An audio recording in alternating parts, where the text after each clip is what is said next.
Right then, I heard somebody coming down the slope. I concealed my presence again, and I looked at the direction where the footsteps were coming from. I could see one flashlight. It looked like there was only one person now. Who is it? This late at night. Its shadow is very small. I can tell it isn't an adult. I felt a chill running through my body. It shined the flashlight towards my hideout, and its footsteps were coming straight towards me. It's different from the other guys earlier. I can tell by the sound of the footsteps that it knows I'm hiding here for sure. No, it must just be a coincidence. I should just conceal myself again. I can make it through this again. I made it through last time. I need to hide. I need to hide! I pulled the blanket over myself, made myself as small as possible, and kept telling myself that I was a stone. But the footsteps kept coming closer and closer. And it knocked on the door of my hideout. I opened my eyes wide. I broke out in a nervous sweat. Not wanting to believe that the sound I heard was a knock, my mind went completely blank. But it knocked on the door again. I could feel a light shining on the blanket. It might be shining the flashlight on me. But I still held back my fear. As long as I don't move, it can't put a finger on me. I kept telling myself that as if I was casting a spell. I tried not to shake in fear. It laughed. It has laughed at me because I thought I was still hiding perfectly, but I still tried. Because if I got out of the blanket... What are you scared of?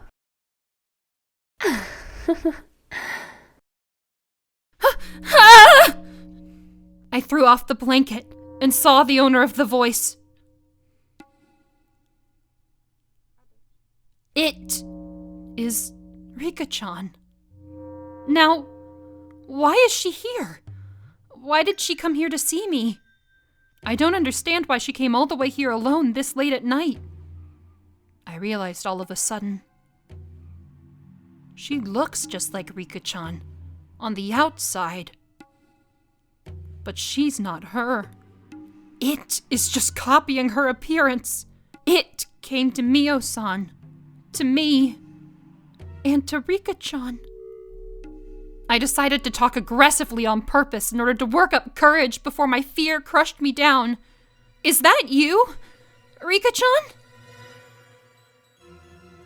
Me? Who else do I look like? It answers just like the Rika-chan I know, but I know it's not Rika-chan. Rika-chan wouldn't come to a place like this so late at night. I know who you are. I know you're not Rika-chan! I'm afraid you can't deceive me like you can the others, even though you look just like her. I know you're not Rika-chan. You're not my friend, Rika Furude. Who are you? Rika looked stunned for a while. She looked as if she didn't understand what I was talking about. But she pretended like that for too long. If she really didn't know what I was talking about, she wouldn't be able to stand the silence for this long. But she kept quiet. And she finally showed her true character.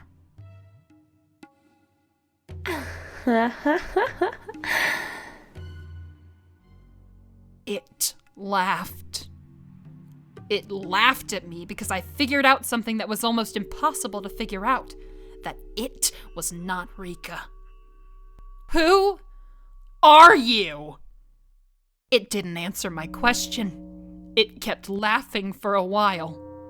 And then it looked me straight into my eyes in a way Rika-chan never did before. And it said this. I've lived for quite a long time. But you're the first one who penetrated my disguise. I always thought you had good intuition, but you're pretty good. She clearly spoke to me the things that I was most afraid of. I was completely shocked. It's like she told me everything that could possibly scare me. I didn't want to hear any of this. It's something I can't possibly twist in a way I can comprehend. Let's just say I'm Rika for now. It's been a while since I started to call myself that. Oh, really? It's been a while, huh? Like how long? Not that long. It's only been about 100 years.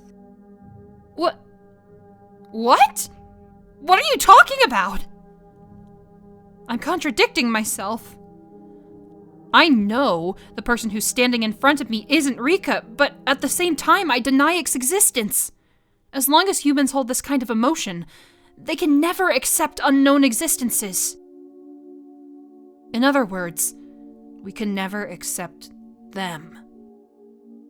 You don't have to be scared. You're in the car.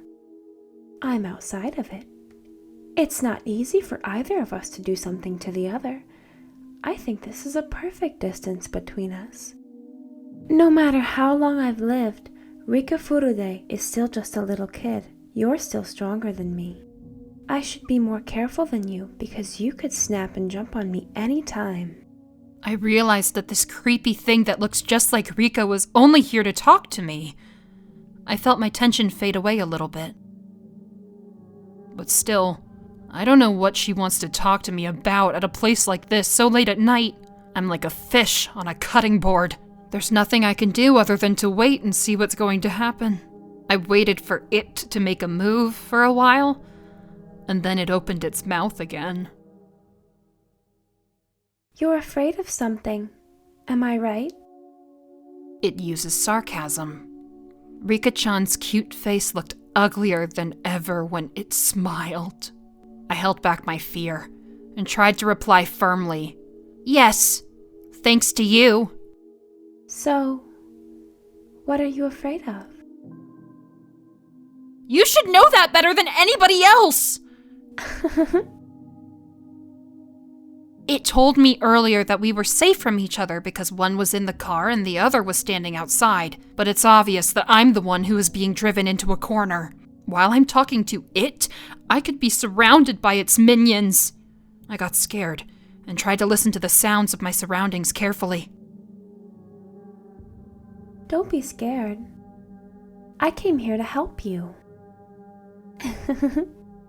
You came here to help me? Oh, really?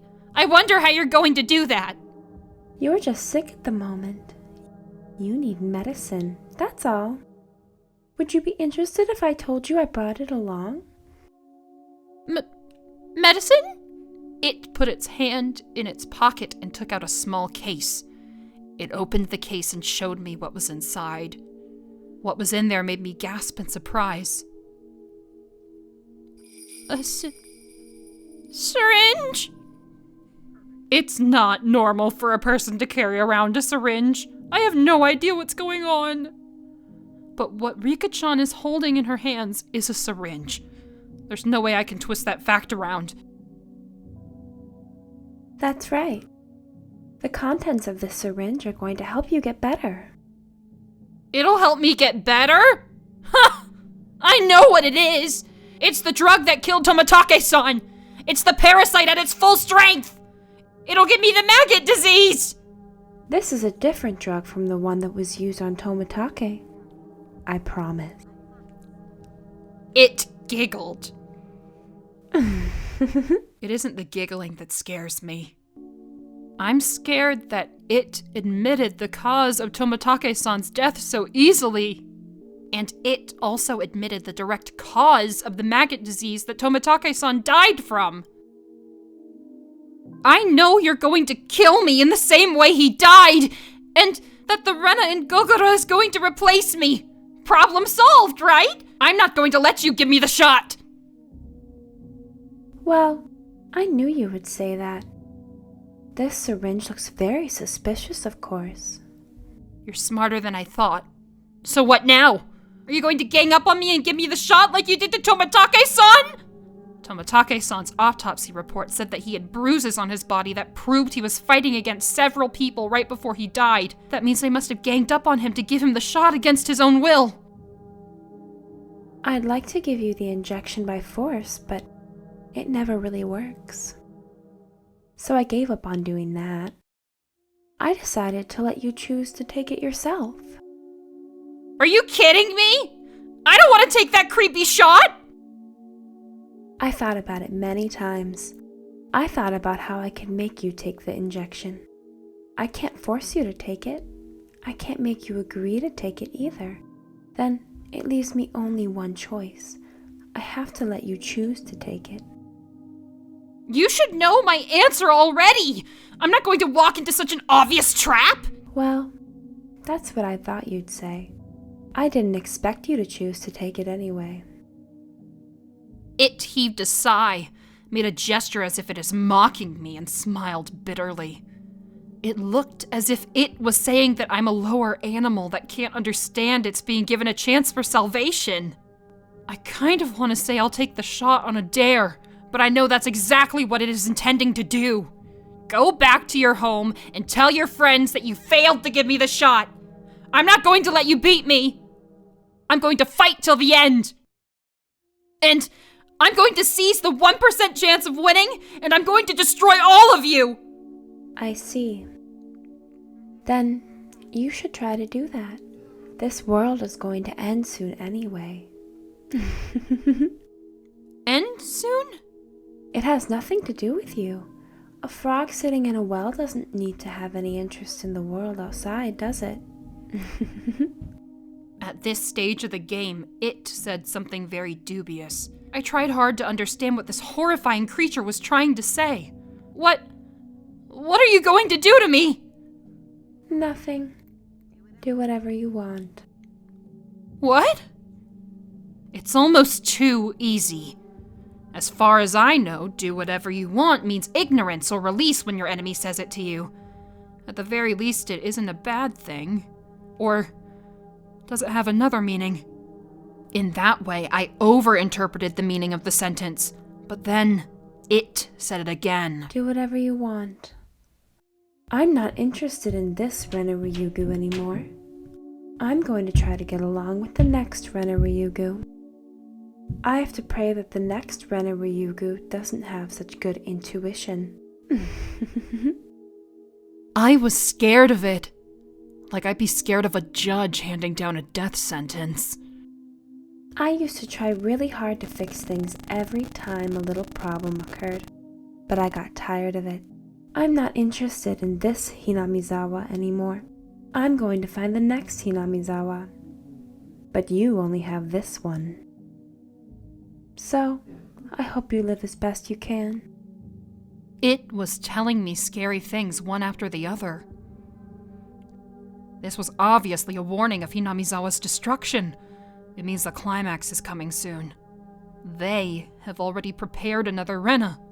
When I lose to this fate, they are going to replace me with that Rena as if nothing happened. They're very well organized. What humans are most afraid of is for their lives to lose all value. Your life becomes worthless when you're told that you have a replacement. It's like an indirect death sentence. It closed the syringe case and put it back into its pocket. It turned around and started climbing up the slope. At the top, it looked back and spoke without as much as an evil smile. Well, goodbye, this Rena Ryuugu. I hope I can get along with the next Rena Ryuugu. I shouldn't worry, because I do usually get along with them. I'm not going to let you replace me with the next Rena Ryuugu! I'm the only Rena Ryuugu! I'm not going to let you do it!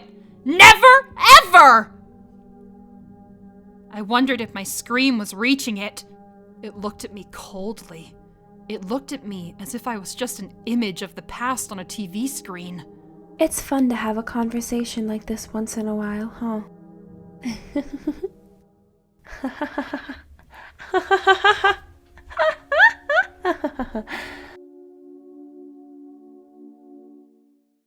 Special thanks goes out to all my priests of the hog and my elder hog prophets, Adra, Chronoton, Eshok7, Greyman, Jonathan Hummel, Casey and Moore, Ventus Agri, Xavier Pena, and Yoko Elf. Thanks a bunch, guys.